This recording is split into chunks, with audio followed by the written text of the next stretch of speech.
샬롬, 주의 사랑과 은총이 오늘도 여러분의 삶 가운데 함께하기를 주님의 이름으로 축원합니다.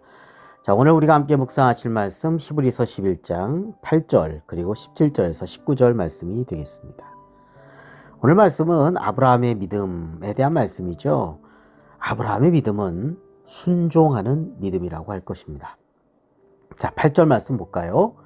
믿음으로 아브라함은 부르심을 받을 때 순종하여 장래 유업으로 받을 땅에 나아갈세 갈 바를 알지 못하고 나아갔으며 라고 말씀하였습니다. 자, 갈 바를 알지 못하는 가운데서도 하나님을 믿고 그 말씀을 쫓아서 살았다라고 하는 것이죠. 하나님에 대한 전적인 믿음을 갖고 순종했던 것을 보게 됩니다. 사실 그의 나이가 이때 75세였습니다. 75세에 고향과 친척과 아버지의 집을 떠나서 뭔가를 변화를 주고 뭔가를 새로 도전한다는 것은 사실 위험한 일이죠. 그렇지만 하나님을 향한 온전한 믿음으로 그는 하나님께서 보여주시는 땅으로 순종하면서 나아갔던 것을 보게 됩니다. 그의 앞길을 인도해 주신 하나님을 믿고 고백하고 순종하는 그런 아브라함의 모습을 보여주고 있습니다. 오늘 우리도 그렇죠. 내일 일에 대해서 전혀 알지 못합니다. 그러나 우리는 믿음으로 나아갑니다. 아브라함처럼 말이죠. 우리의 앞길을 인도해 주시는 하나님의 말씀, 하나님의 뜻을 쫓아서 살아가는 아브라함의 그런 믿음의 후손이 우리가 또한 되어서 하나님의 인도하심을 받는 복된 삶이 되시기를 주님의 이름으로 축원합니다. 자, 또한 아브라함은요 100세에 얻은 아들 이삭을 번제물로 바치라고 했을 때 역시 순종하는 이야기가 오늘 말씀에 나와 있죠. 사람을, 그것도 사랑하는 아들을, 이삭을 번제로 바친다는 것, 이 결코 상식적으로 이성적으로 이해하고 받아들일 수 없는 일이죠. 그러나 오늘 말씀에 보니까 이해할 수 있는 부분임을 알게 됩니다. 사실 이삭을 낳을 때 아브라함은요 100세였어요. 그의 아내 사레는 90세였습니다. 그러니까 사라가 90세인데 어떻게 아이를 임신할 수 있었겠어요? 불가능한 거죠. 자, 처음에 그는 한 10여 년을 기다렸습니다. 그러나 아이가 출산이 되지가 않는 것이죠. 그러면서 세상에 눈을 돌렸습니다. 일반 사회에서 행해지는 관습을 보니까 여종을 통해서 후손을 낳는 경우도 있더라 해서 여종 하갈을 통해서 이스마엘을 낳게 되지요. 그러나 하나님은 이것을 결코 기뻐하시지 않았습니다. 하나님께서는 사라를 통해서 자손을 주신다라고 말씀하셨기 때문에 그렇죠. 자, 이 일이 86세 때인데요. 그러니까 하나님으로부터 약속의 말씀을 들은 지 11년 정도가 지나서죠. 자, 이제 하나님의 부르심을 받은 지 11년이 지난 86세에 이스마엘을 낳았는데요. 그 이후로 한 13년이 지났습니다. 그럼 아브라함의 나이가 99세가 된 거죠. 이때 하나님께서 오랜 침묵을 깨고 성경에 보니 말씀하십니다. 그 말씀이 창세기 17장 1절이죠. 아브라함이 99세 때 여호와께서 아브라함에게 나타나서 그에게 이르시되 나는 전능한 하나님이라 너는 내 앞에서 행하여 완전하라 이렇게 말씀하십니다. 하나님께서 전능하심을 믿고 사라를 통해서 후손을 주신다는 약속을 아브라함이 믿으라는 것이죠. 하나님 앞에서 아브라함이 완전한 믿음으로 행하라 라는 것입니다. 사실 당시 이름은요 아브라함이 아니라 그 이전의 이름 아브람으로 일컬음 받고 있죠 지금. 그리고 그의 아내 사라도 그 이전의 이름은 사레였습니다. 그런데 우리가 잘 아는 아브라함과 사라로 이름이 바꾸어진 거예요.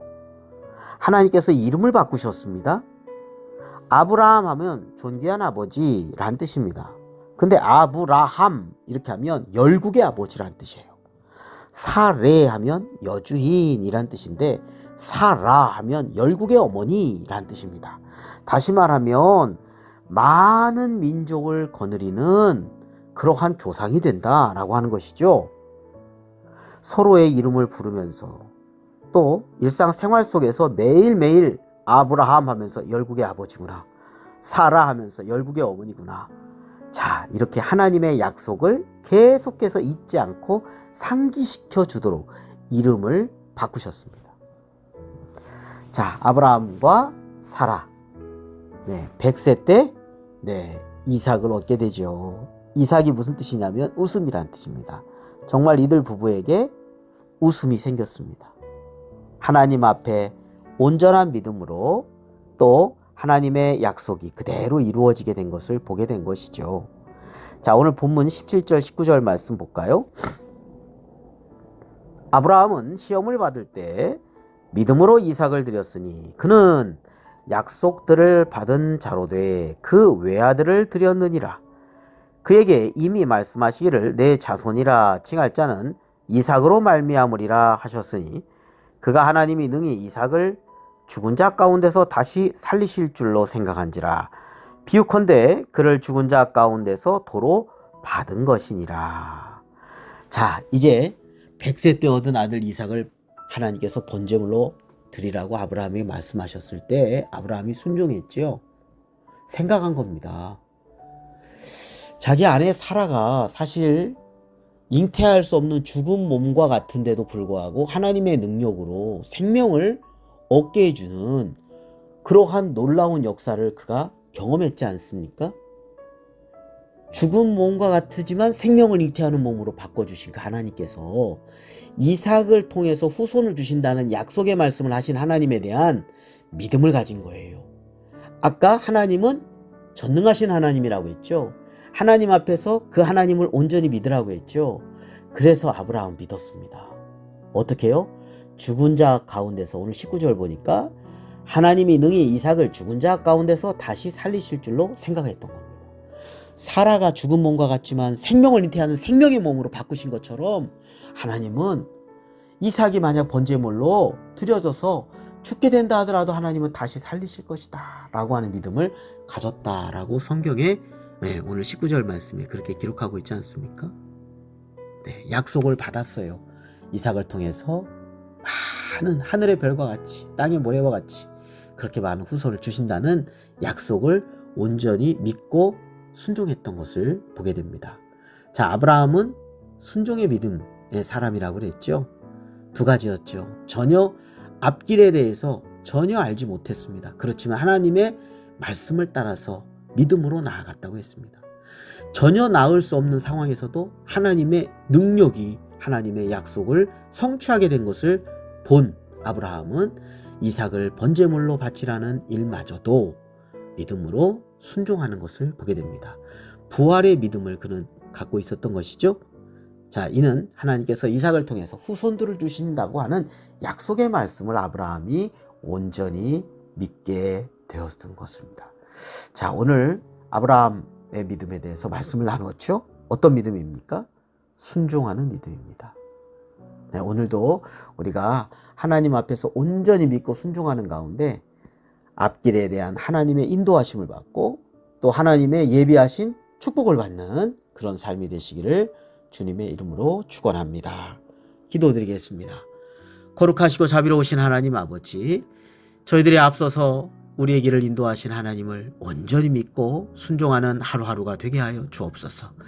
인간적인 생각과 판단에 앞서서 하나님의 말씀의 기준으로 살아가게 하여 주옵소서. 그래서 하나님을 기쁘시게 하고 하나님의 은혜를 누리며 주님 안에 거하는 삶이 되게 하여 주옵소서. 예수 그리스도의 이름으로 기도드립니다. 아멘.